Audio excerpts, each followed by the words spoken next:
நாடு முழுவதும் நோய் கட்டுப்பாட்டு பகுதிகளில் ஜூன் 30 வரை ஊரடங்கு நீட்டிப்பு. பிற பகுதிகளில் 3 கட்டங்களாக தளர்த்தப்படுவதாக மத்திய அரசு அறிவிப்பு.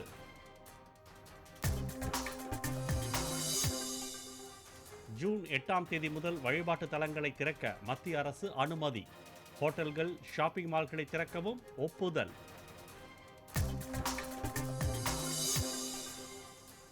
பெற்றோர் ஒப்புக்கொண்டால் பள்ளி, கல்லூரிகள் திறப்பது குறித்து மாநில அரசுகள் முடிவெடுக்கலாம். வாய்ப்பிருந்தால் ஜூலை மாதம் முதல் கல்வி நிறுவனங்களை திறக்க மத்திய அரசு அறிவுறுத்தல். மத்திய அரசு அறிவித்தபடி ஊரடங்கு தளர்வுகள் தமிழ்நாட்டில் நடைமுறைக்கு வருமா? புதிய அறிவிப்புகளை இன்று தமிழக அரசு வெளியிட வாய்ப்பு.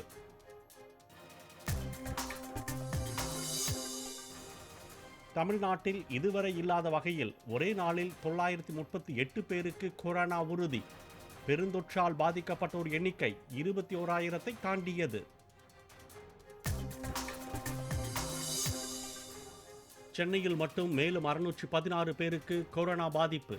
இதுவரை வைரஸ் தொற்றால் பாதிக்கப்பட்டோர் எண்ணிக்கை 14,000-ஐ நெருங்கியது. தமிழகத்தில் நாளை முதல் 4 வழித்தடங்களில் சிறப்பு ரயில்கள் இயக்கம். ரயில் நிலைய கவுண்டர்களில் டிக்கெட் முன்பதிவு தொடங்கியது. புலம்பெயர்ந்த தொழிலாளர்கள் பணியிடங்களுக்கு திரும்ப சிறப்பு ரயில்கள்.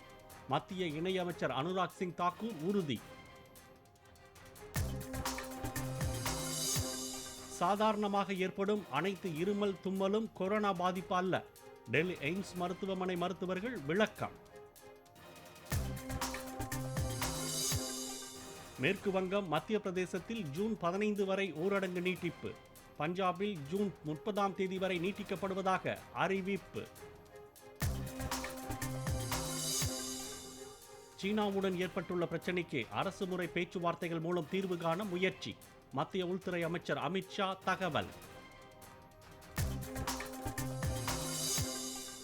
தமிழகம் முழுவதும் 9 மாவட்டங்களில் நாளை முதல் நீதிமன்றங்களை திறக்க சென்னை உயர்நீதிமன்றம் அனுமதி. வழக்கு தொடர்ந்தவர்களை நீதிமன்றத்துக்குள் அனுமதிக்க கூடாது என்று உத்தரவு.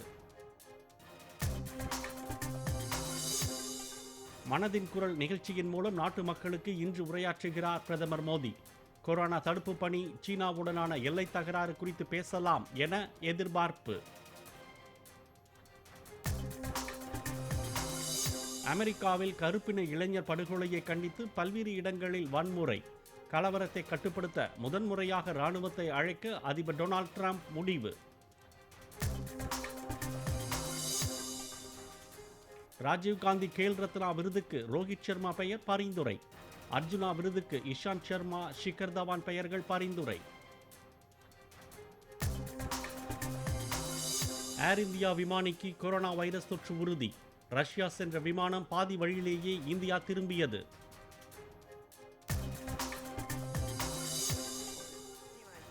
ஸ்பேஸ் எக்ஸ் நிறுவனத்தின் ஃபால்கன் ராக்கெட் வெற்றிகரமாக விண்ணில் பாய்ந்தது.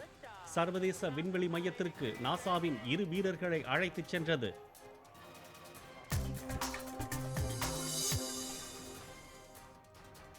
பிற மாநிலங்களிலிருந்து தமிழ்நாடு வந்தவர்களில் மேலும் 79 பேருக்கு கொரோனா உறுதியானது. மகாராஷ்டிராவிலிருந்து சொந்த ஊர் திரும்பிய 46 பேருக்கும், குவைத்திலிருந்து விமானத்தில் வந்த 3 பேருக்கும் தொற்று பாதிப்பு.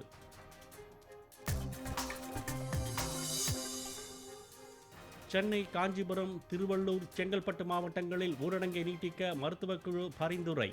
சென்னை பெருநகரில் பொது போக்குவரத்தை அனுமதிப்பது பெரும் ஆபத்தை விளைவித்துவிடும் என்றும் கருத்து.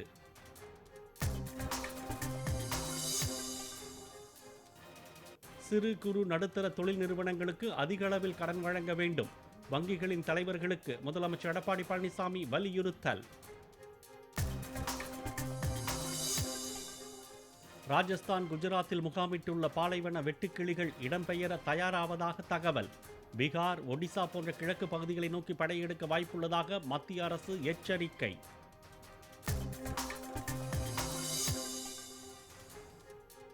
வடநாட்டில் முகாமிட்டுள்ள வெட்டுக்கிளிகள் தமிழ்நாட்டிற்கு வருவதற்கான வாய்ப்புகள் மிக மிக குறைவு. முதலமைச்சர் தலைமையில் நடைபெற்ற ஆலோசனைக்கு பின்னர் வேளாண் துறை செயலாளர் ககன்தீப் சிங் பேட்டி. வெட்டுக்கிளி படையெடுப்பை தடுக்க தகுந்த முன்னெச்சரிக்கை நடவடிக்கைகளை உடனடியாக மேற்கொள்ள வேண்டும். தமிழ்நாடு அரசுக்கு திமுக தலைவர் மு.க.ஸ்டாலின் வேண்டுகோள்.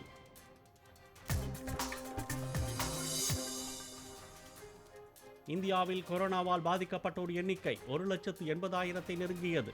சுமார் 83,000 பேர் பெருந்தொற்றிலிருந்து மீண்டுள்ளதாக மத்திய சுகாதாரத்துறை அறிவிப்பு.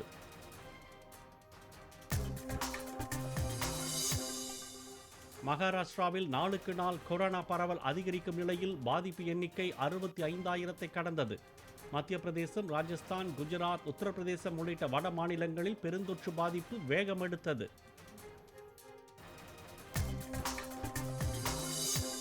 அரசின் திட்டங்கள் மூலம் மக்கள் கையில் பணம் சென்றடைகிறதா என்பதை உறுதி செய்ய நடவடிக்கை. மத்திய நிதியமைச்சர் நிர்மலா சீதாராமன் திட்டவட்டம். உலக சுகாதார நிறுவனத்துடனான அமெரிக்காவின் உறவை துண்டிப்பதாக அதிபர் டொனால்ட் ட்ரம்ப் திடீர் அறிவிப்பு. சீனாவின் முழு கட்டுப்பாட்டில் உள்ளதாக பரபரப்பு குற்றச்சாட்டு. உலகளவில் கொரோனா தொற்று நோயால் பாதிக்கப்பட்டோர் எண்ணிக்கை 61 லட்சத்தை தாண்டியது. சுமார் 27 லட்சம் பேர் வைரஸ் தொற்றிலிருந்து குணமடைந்தனர்.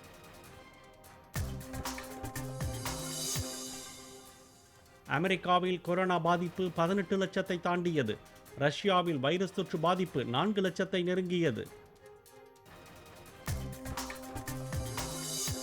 தென்மேற்கு பருவமழை கேரளாவில் நாளை தொடங்க சாதகமான சூழல். தமிழ்நாடு, புதுச்சேரியில் ஒரு சில இடங்களில் மிதமான மழைக்கு வாய்ப்பு.